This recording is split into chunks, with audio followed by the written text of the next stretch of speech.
Sa video na to, gagawa tayo ng puso.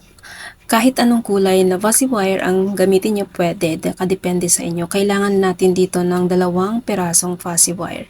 Iikot lamang natin ito sa stick, ganyan, tulad ng nakikita nyo sa video, at hugutin natin.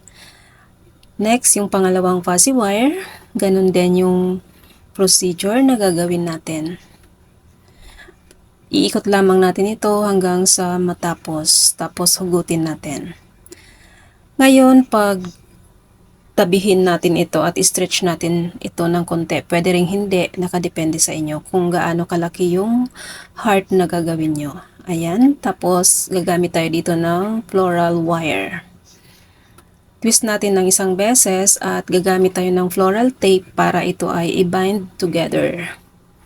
Iikot lamang natin yung floral tape pababa sa ating floral wire. Ganyan lang tulad ng nakikita nyo sa video. Tapos, ibaba natin itong magkabilang side. Ayan.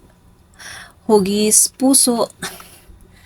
Tapos, ituloy lamang natin yung pagpaikot ng floral tape sa floral wire. Nakadepende sa inyo kung gaano kahaba yung handle. So, ganyan lang paggawa ng heart gamit ang fuzzy wire. I hope nakatulong. Thank you for watching.